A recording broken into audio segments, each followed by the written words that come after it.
There have been more earthquakes in Iran. More than 50,000 people are now thought to have died. The search for bodies goes on as the risk of epidemic grows.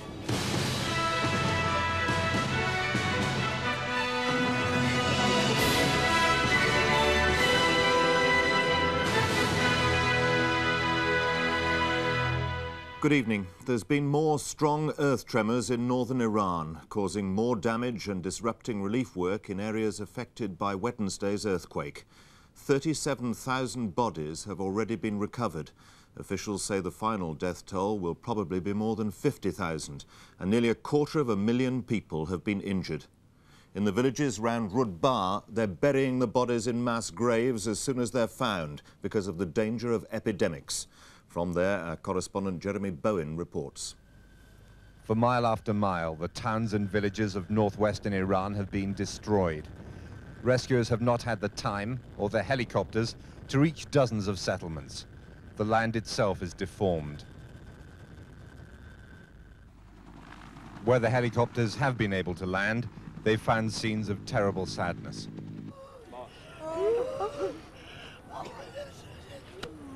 The graveyard in the village of Dugahi is overflowing. This man has just buried his wife, her mother, and 2 of his children. He said he was a poor man who'd been proud to send the son who died to university. Now he says his family has spirits and he has nothing. They're burying the dead 4 to a grave. Most of them are died. Their father or mother or some people of their family. All his family were killed. Like so many others, he could not be consoled. The authorities estimate at least 6,000 people died in Dugahi and the surrounding villages. They've published long lists of places they believe were just as badly hit by the earthquake. The cracks left in Dugahi's main street give little real idea of the force which destroyed so many villages and so many lives. The emergency supplies they've been given are not always adequate. Some complained milk rations gave them food poisoning. Nourishment and shelter, though, are priorities. There are 500,000 homeless.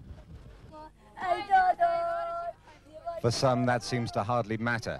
At the cemetery in Dugahi, as in so many others, the tragedy seems to be without end. Everywhere here in this cemetery, there's the sound of grief and the sight and terrible stench of death. The people here say that the houses surrounding the cemetery haven't been searched yet. They're convinced many hundreds more bodies will be recovered. Jeremy Bowen, BBC News, in Dugahi, northern Iran. The strongest of the new tremors registered 5.7 on the Richter scale. It's still not clear whether it caused new casualties. Our correspondent Mike Smart was in Manjil today, in the heart of the earthquake area, and has just sent this report. Despite dozens of more minor aftershocks after the main earthquake 4 days ago, work has gone on in the once thriving community of Manjil to clear the almost total destruction and recover the thousands of bodies. Today, however, there were at least 3 strong tremors, and all work stopped when the last one struck, estimated locally at 5 on the Richter scale. The very last one, about an hour ago, we had very bad shake, and everywhere get dusty, people were falling down and just in the area, outside the area, this mountain came down, closed the road again. There were reports of a few people being trapped by the last strong tremor, but all are said to have been rescued quickly and no one was badly injured. It's here that 2 of the few foreign rescue teams, one French, one British, are now at work. But little hope is held out that anyone will be found alive. Foreign aid is not widely evident in the town. The Iranians have appealed for more, but the British rescue team suggests that some initial confusion between Iranian agencies led to delays. Here, as elsewhere, because of the risk of epidemic, bodies are being removed as quickly as possible and taken to mass graves being prepared above the town.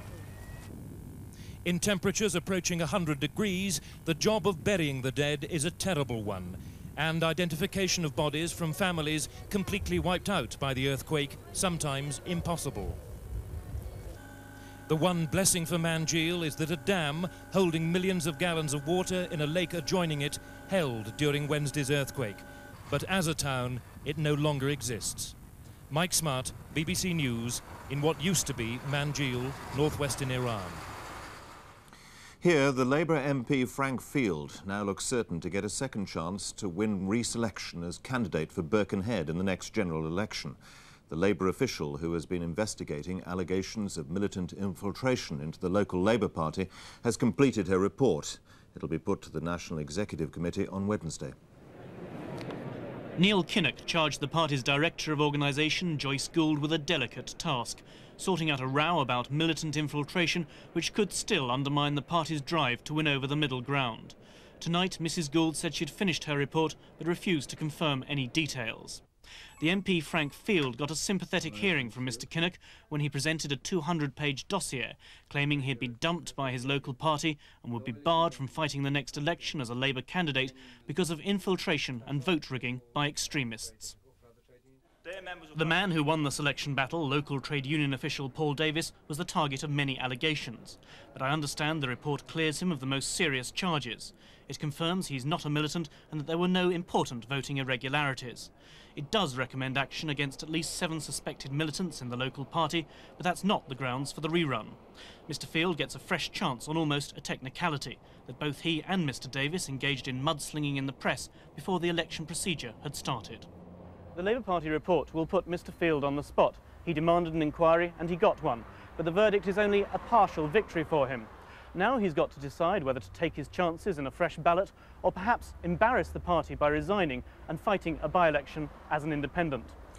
The first 2 women to become Anglican priests in the United Kingdom have been ordained at a Belfast cathedral. The Reverend Kathleen Young and the Reverend Irene Templeton were taking advantage of last month's vote by the Irish Synod to allow women to become priests and bishops.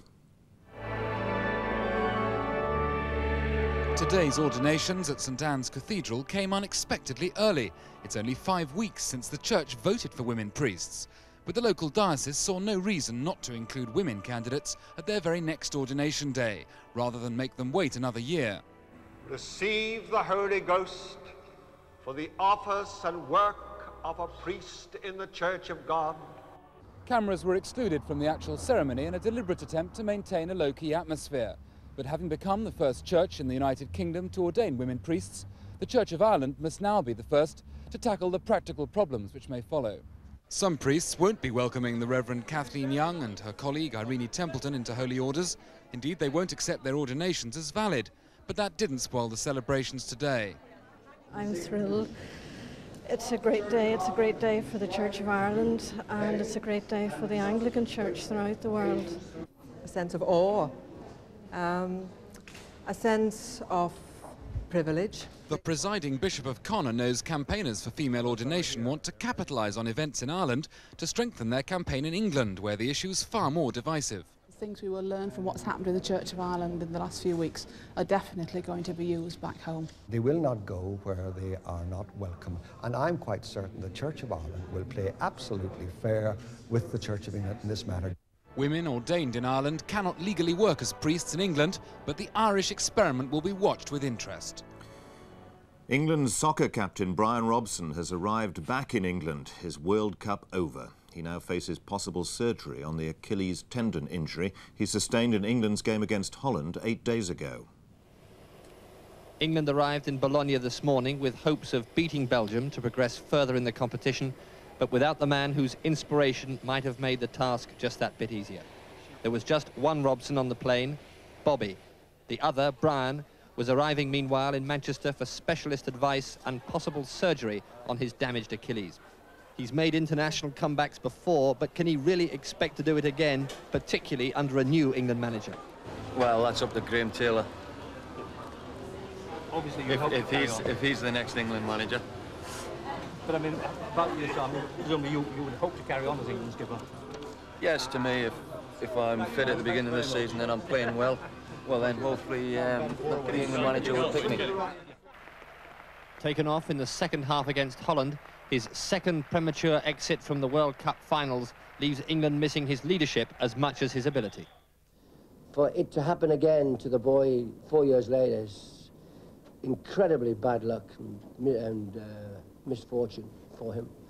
We're all extremely sorry for him, sick for him. But it's not terminal, is it? And we have to get up and play this very important match. And I can assure you the players are very determined to see it through and do well for him. Perception, stamina, courage and goal-scoring ability have been the hallmarks of Robson's career. Yet another comeback would be typical, but these moments occur less frequently for him these days. Captain Marvel is only human after all. Rob Bonnet, BBC News in Bologna. 4 of the strongest teams in the World Cup have been in action in Italy today. 3 times winners Brazil are out of the competition after losing 1-0 to Argentina this afternoon. And in this evening's game, West Germany and Holland are involved in a tense battle in Milan. World Cup success is a Brazilian obsession, but even abandoning old traditional habits for European methods came unstuck in Turin. Tonight, Brazil may be cursing their luck.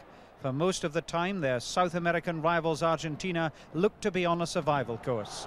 But they managed what Brazil could not, take their one real chance. Maradona the inspiration, Canija the finisher. Brazil then had their captain Ricardo Gomes sent off for a cynical foul. Now there was no way back. The contrast at the end was stark. The world champions through, all Brazil in tears. Tonight at the San Siro Stadium in Milan, the battle of 2 of Europe's giants. And an early sign that Holland's Ruud Gullit had rediscovered some of his old tricks. But within 20 minutes the game boiled over. Rudi Völler went in high on the Dutch keeper, having been booked just seconds before he was sent off. Rijkaard went too, spitting at his opponent. 6 minutes into the second half, West Germany took the lead. Jürgen Klinsmann with a near-post flick. Minutes later, the Dutch might have been level. Wouters should have done better. In the last few minutes, the excitement has been intense as Holland continue to strive for the equaliser. First, Van Basten. And then at the other end, Klinsmann trying to put the score out of Holland's reach. In the last few moments, Germany has scored again to go 2-0 up. The scorer was Bremer. And the main news again tonight. At least 50,000 people are now thought to have died in the Iranian earthquake. More severe tremors shook the country today. That's all from the newsroom this weekend. Good night.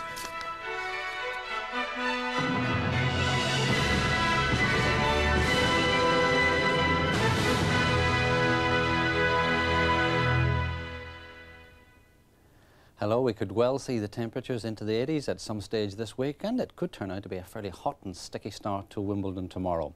Everything hinges on this cold front as it comes south, a fairly weak affair, but I think it'll come to a halt somewhere across the Midlands, and then it'll start to return north, leaving the warm, hot air to the south, the cooler air to the north. Tonight then, for the detail, a good deal of cloud in the south, some mist and fog around the coast, some drizzle too. Further north, clear skies, though there may be 1 or 2 showers in the far northwest.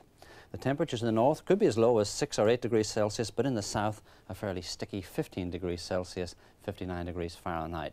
Tomorrow we'll split the country in 2. We'll take the northern half, a good deal of dry weather around, bright and quite sunny, just 1 or 2 showers along these northern and western coasts. Further south, starting off certainly with a good deal of cloud and still this mist and fog around the coast, some drizzle too. But away from these coasts in central and eastern areas, we'll find the sun coming through. It'll turn out to be a fairly pleasant afternoon. But further west, we'll keep this thicker cloud, the thicker cloud pushing into Northern Ireland. But further north, it may break. That'll send the temperatures up to 19 or 22, but 25 down in parts of London, a little bit cooler up in the northwest. Good night to you. BBC One this Monday evening, Oscar-winning actress Glenda Jackson is among Terry's guests in Wogan.